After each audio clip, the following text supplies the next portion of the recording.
नमस्कार. सकाळ डिजिटलमध्ये आपले सर्वांचे स्वागत.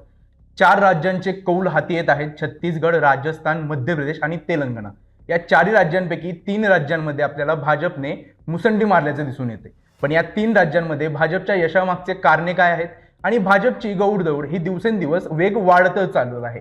नेमके यामागचे कारण काय आहेत आपण जाणून घेणार आहोत सकाळचे संपादक सम्राट सरांकडून. नमस्कार. सगळ्यात पहिला जो मुद्दा भाजपच्या बाबतीत सातत्यानं समोर येतो तो म्हणजे भाजप निवडणुकीला चेहरा देतं. काँग्रेस किंवा अन्य पक्षांनी चेहरा द्यायला निवडणुकीला 2014 नंतर सुरुवात केली, पण त्याच्या आधी वर्षभर 2013 पासून भाजपनं मोदी हा चेहरा लोकसभा निवडणुकीला 2014च्या पुढे केला. तेव्हापासून 2024 कडे आता आपण वाटचाल करतो आहे. 2014 ते 2024 या काळात या 10 वर्षात झालेल्या प्रत्येक निवडणुकीला भाजपनं एक चेहरा दिला आणि तो चेहरा सातत्यानं मोदींचा ठेवलेला आहे. उत्तर प्रदेशसारख्या ठिकाणी ज्यावेळी निवडणूक झाली त्यावेळी भाजपनं मोदी आणि योगी आदित्यनाथ असे 2 चेहरे ठेवले. त्यातही एक राज्याचा चेहरा आहे आणि एक देशाला पुढे घेऊन जाणारा चेहरा आहे. अशी भाजपची निवडणुकीची स्ट्रॅटेजी होती, ज्या स्ट्रॅटेजीचा आत्ताच्या निवडणुकीमध्ये सुद्धा भाजपनं खूप आक्रमकपणानं वापर केलेला आहे. राजस्थान, मध्य प्रदेश या 2 राज्यांच्या निवडणुकांमध्ये स्थानिक नेतृत्व आहे का? अगदी आहे. भाजप या राज्यांमध्ये गेले 20 वर्षांपासून सत्तेच्या जवळपास किंवा सत्तेत आहे. पण या स्थानिक चेहऱ्यांना खूप मागं टाकेल असा केंद्रातला चेहरा देणं आणि तो पंतप्रधान मोदींचा देणं हे भाजपनं 2023च्या आत्ताच्या विधानसभा निवडणुकांमध्ये खूप आक्रमकपणानं केलेलं होतं. म्हणजे भाजपचा निवडणुकीमधला सगळ्यात मोठा जर मुद्दा म्हणायचा तर त्यांनी या निवडणुकीच्या विजयासाठी एक चेहरा दिलेला होता. म्हणजे या निवडणुकीत अपयश जर आलं असतं तर ती जबाबदारी स्थानिक नेत्यांनी घ्यायची आणि यश जर आलं तर त्याला एक चेहरा असायला हवा आणि तो चेहरा त्यांनी मोदींचा दिलेला होता. दुसरा जो भाजपच्या निवडणुकीमध्ये भाजपच्या सगळ्या यशामध्ये सातत्यानं समोर येतो तो मुद्दा म्हणजे ही केडर बेस्ड पार्टी आहे.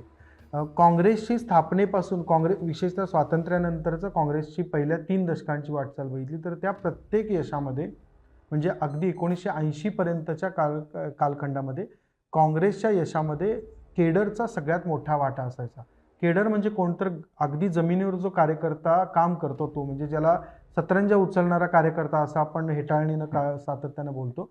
पण हा केडर असणं हे भाजपसाठी खूप महत्त्वाची बाब आहे आणि आत्ता खूप बळकट केडर असलेली दुसरी पार्टी आत्ता भारतामध्ये किमान या क्षणी तरी दिसत नाही.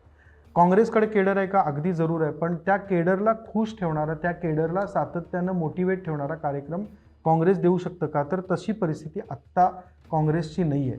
त्यामुळे काँग्रेस हा केडर बेस्ड पार्टीपासून खूप दूर गेला, काही नेत्यांच्या भोवतीचा पक्ष बनला आणि त्याचवेळी भाजप हा केडर बेस्ड पार्टी बनत गेला. आता भाजपनं ही केडर मेंटेन ठेवण्यासाठी ते सतत आपल्यासोबत राहील याची काळजी घेण्यासाठी काय केलं तर या केडरचा कोअर मतदार म्हणून एक मोठं परिवर्तन घडवलेलं आहे जे गेल्या 10 वर्षांमध्ये समोर येतं. या भाजपचा केडर, भाजप ही विचारसरणीनं उजवी विचारसरणी आपण म्हणतो, हिंदुत्ववादी विचारसरणी अशा स्वरूपाचा हा पक्ष आहे. त्यांचा केडर हा हिंदुत्व मानणारा केडर आहे. या केडरला मतदारांपर्यंत आणखी मतदारांपर्यंत घेऊन जाण्यासाठी भाजप जी व्यूहरचना करतं ती पूर्णपणाने हिंदुत्वाची असते. या निवडणुकांमधले मोदींचे एकूण ज्या 45 प्रचार सभा झाल्या त्या 40-45 प्रचार सभांचे जर मुद्दे डोळ्यासमोर आणले तर मोदींनी कुठल्या मुद्द्यांना पुढं आणलेलं होतं तर राम मंदिर, राम, हिंदुत्व, पाप, पुण्य हे शब्द मोदींनी वापरले, जे शब्द भाजपच्या केडरच्या आणि भाजपच्या कोअर वोटरच्या जवळ जाणारे असतात.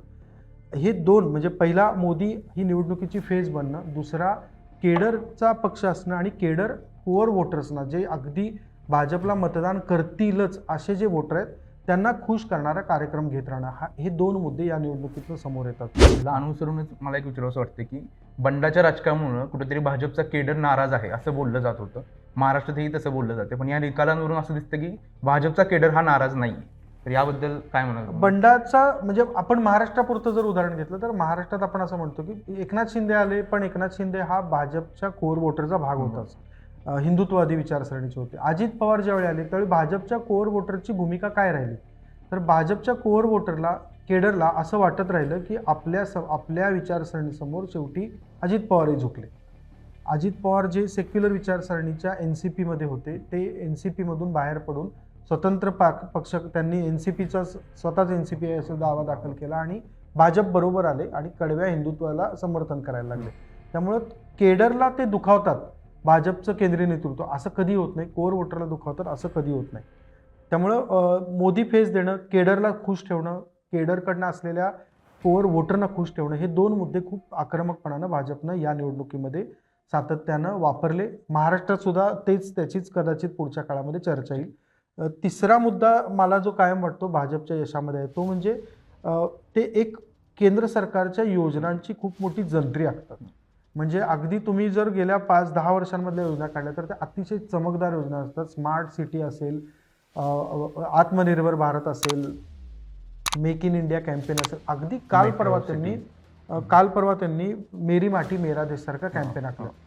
म्हटलं तर ती योजना आहे का काही नाही, पण प्रत्येक गावामधनं माती घेऊन जाणं आणि त्याच्यातून दिल्लीत एक उद्यान बनवणं असं त्याचं स्वरूप ठेवलं. त्याचवेळी केंद्रातल्या योजनांचा वापर ग्रामीण भागापर्यंत होतो का? आत्मनिर्भर भारत सारख्या योजनेतून महाराष्ट्रातल्या भारतातल्या प्रत्येक गावामध्ये स्टार्टअप तयार होतं का? अशा स्वरूपाच्या योजना करतात. शेतकऱ्यांच्या अकाउंटमध्ये थेट पैसे ट्रान्सफर करणारी योजना मोदी आणतात आणि त्याचा बॅकबोन त्या सगळ्या यंत्रणेचा जरी मनमोहन सिंगांचं सरकार होतं तरी ते कधी या स्वरूपाचा राजकीय लाभ उठवू शकले नाहीत.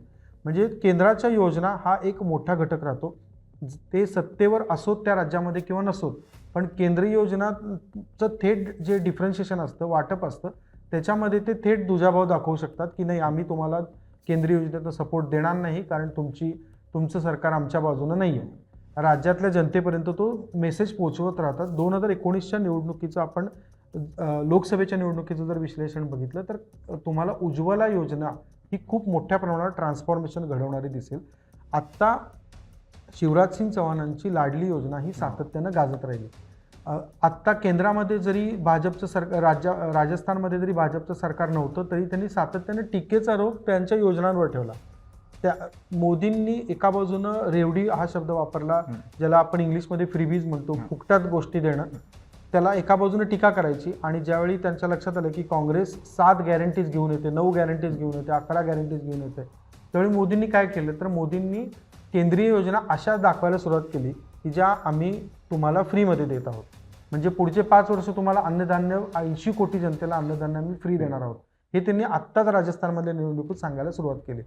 ही योजना म्हटलं तर केंद्राची आहे का? आहे. केंद्र आत्ता ती योजना कोविडपासून ती राबवतं पण आहे.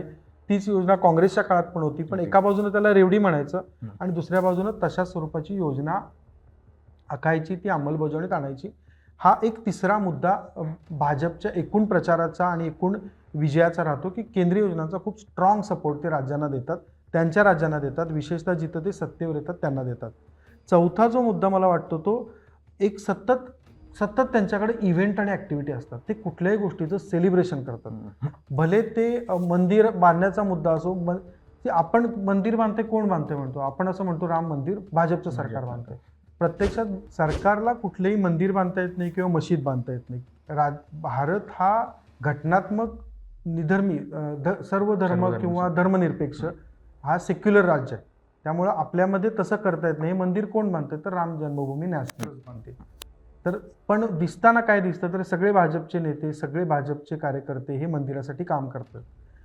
भाजप असे सतत इव्हेंट ॲक्टिव्हिटीमध्ये गुंतत राहिलेला पक्ष असल्यामुळे इव्हेंट पॉलिटिक्सचा कुठेतरी भाजपला नेहमीच फायदा होताना दिसतोय, प्रचंड फायदा होतो. त्यामुळे कार्यकर्ते केडर हे गुंतून राहतात, त्यांना एक कार्यक्रम मिळतो, त्यातून नवीन कार्यकर्ते पण जमा होतात, नवीन कार्यकर्ते पक्षाच्या दिशेने येऊ लागतात आणि असंच एक्सपेरिमेंट पण तेवढंच भाजप करतं. त्या एक्सपेरिमेंट बद्दल आणि आता मला ह्या 5व्या मुद्द्याकडे यायचं होतं की हे करतात आणि अशा इव्हेंट ॲक्टिव्हिटी घेत राहिल्यामुळे त्यांच्यामध्ये सतत नवीन नेतृत्व एक डेव्हलप होत राहतं, जे अगदी जमिनीवरचं नेतृत्व, तिथून ते जिल्हास्तरीय येतं, तिथून प्रदेशस्तरीय येतं आणि मग केंद्रापर्यंत जातं. तर हा जो क्रम आहे त्यामुळे त्यांना एक्सपेरिमेंट करायला खूप स्कोप राहतो. त्यांच्याकडे कार्यकर्त्यांची फळी सतत तयार राहते की जी फळी पुढे जाऊन राज्याचं, देशाचं नेतृत्व करू शकेल.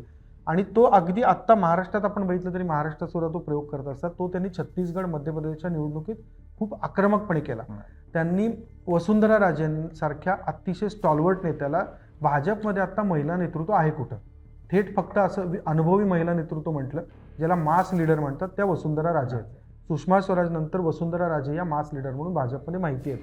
तरी सुद्धा भाजपनं वसुंधरा राजेंची फेस 2023च्या राजस्थान निवडणुकीत अजिबात केली नाही. त्यांनी एकाच वेळी गजेंद्रसिंग शेखावतांसारखा नेता पुढं केला ज्याचं वय लहान आहे. वसुंधरा राजे 70 आहेत तर शेखावत 56 आहेत. त्याच वेळी बालकनाथ सारखे नवीन नेते आणले जे योगींची एक प्रतिफेस म्हणतात, काय प्रतिमा म्हणतात राजस्थानमधली. छत्तीसगड सारख्या ठिकाणी रमण सिंग काम करत असताना त्यांनी अरुण सावंत सारखा प्रदेश नेता पुढे आणला जो ग्राउंडवर काम करतोय. तीच परिस्थिती शिवराज सिंग चौहानांबरोबर त्यांनी स्थानिक नेतेही पुढे आणले. प्रयोग करायला भाजप अजिबात घाबरत नाही, रिस्क घ्यायला अजिबात घाबरत नाही. एखादी निवडणूक गेली तर काय होईल जाऊ दे, पण प्रयोग करायला पाहिजे हा भाजपचा एक अजेंडा राहतो.